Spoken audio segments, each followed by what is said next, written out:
उदयपुर की रहने वाली विनीता जैन का पुणे में 25 फरवरी को मिले शव के मामले में परिजनों ने उसके पति पर हत्या का आरोप लगाते हुए सनसनीखेज खुलासे किए। साथ ही 1 साल पूर्व विनीता जैन की बेटी का जिम्मेदार भी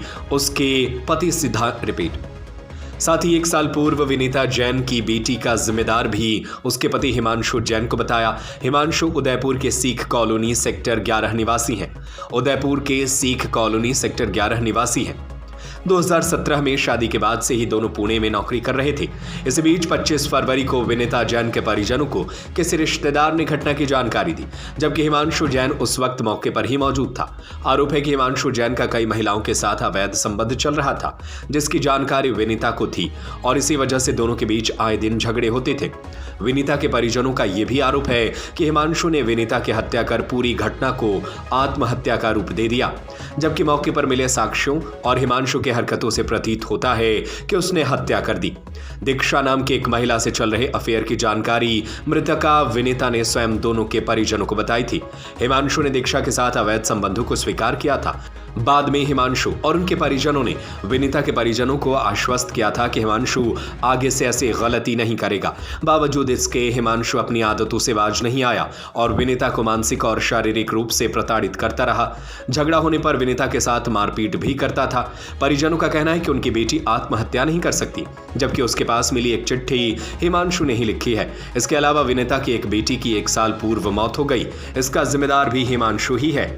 आपका नाम बताओ, क्या मामला है? मैं भावेश जैन एडवोकेट।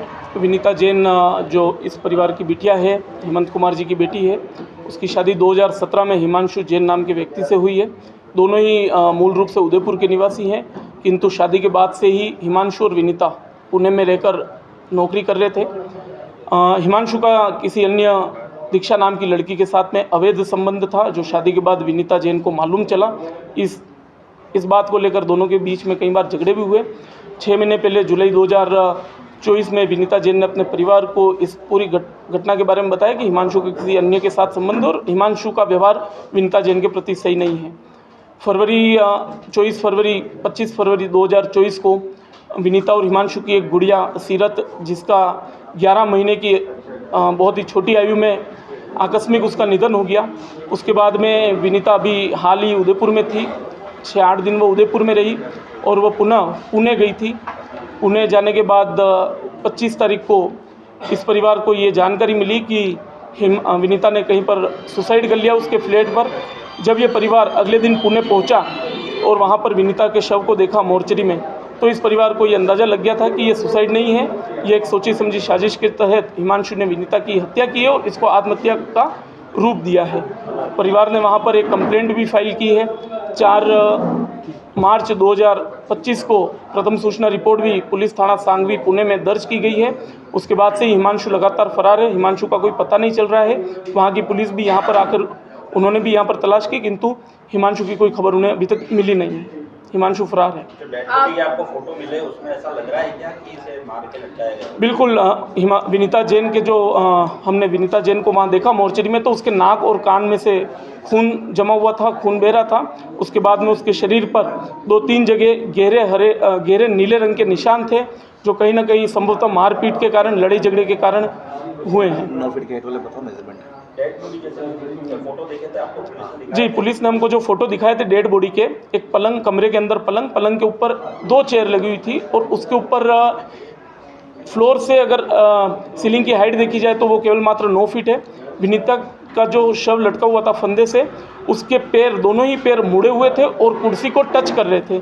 इसीलिए ये किसी भी प्रकार से आत्महत्या नहीं लग रही है। ये हत्या करने के बाद उसको जैसे तैसे प्रयास करके पंखे से लटकाया गया और उसको आत्महत्या का रूप दिया है। तो गौन पहना जो वो नाम है। हिमांशु के परिवार से आपकी कोई बात हुई क्या? वो इस बारे में कुछ बात कर रहे हैं क्या? हिमांशु के परिवार से एक बार जरूर बात हुई थी। वो भी समाज के मोहतबरों ने बात करवाने का प्रयास किया था। हमने जानना चाहा था कि वास्तव में क्या घटनाक्रम रहा था, किंतु हिमांशु ने जिस तरह से इस पूरी घटना की व्याख्या की थी, समझाया था, कहीं पर भी ये नहीं लग रहा था कि विनीता जैन ने आत्महत्या की हो, बल्कि जिस कमरे में विनीता का शव मिला है वो कमरा अंदर से लॉक नहीं था, उसका दरवाज़ा कोई तोड़ के बॉडी बरामद नहीं की गई है, वो कमरा खुला हुआ था। आप कैसे कह सकते हैं दीक्षा से उसके अवैध संबंध थे? हिमांशु ने स्वयं इस परिवार के सामने हमारे सामने ये स्वीकार किया है कि दीक्षा उसकी बहुत क्लोज फ्रेंड है और सीरत की मृत्यु के बाद दीक्षा उसके हर दुख और दर्द को समझने लगी है। दीक्षा के बिना वो नहीं रह सकता। आपका उदयपुर के प्रशासन से अब क्या मांग है, और अगर आपको न्याय नहीं मिलता है तो आगे आपकी क्या कुछ रणनीति है? बिल्कुल, उदयपुर प्रशासन से यही मांगे, इस पूरे मामले की जांच, इन्वेस्टिगेशन निष्पक्ष होना चाहिए, बारीकी से होना चाहिए, क्योंकि किसी भी तरीके से आत्महत्या नहीं है बल्कि एक हत्या है। और इसके बाद अगर हम जांच से संतुष्ट नहीं होते हैं तो हम वहाँ सेशन कोर्ट से और हाई कोर्ट से, महाराष्ट्र के हाई कोर्ट से भी हम वहाँ पर रीट और पिटीशन लगाएंगे और वहाँ पर ये मांग करेंगे कि उच्च अधिकारियों से इसकी जांच करवाई जाए। थोड़ा डाउट मेरा हेमंत जैन नाम है। मैं विनीता का मामा होता हूँ। मेरा मीडिया के लोगों से, पुणे पुलिस से और लोकल पुलिस से ही निवेदन है कि बेटी को मारा गया है।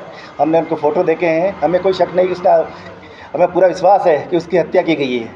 मैं सबसे ही चाहता हूँ कि बच्चे को न्याय मिले, उदयपुर की बेटी को न्याय मिले।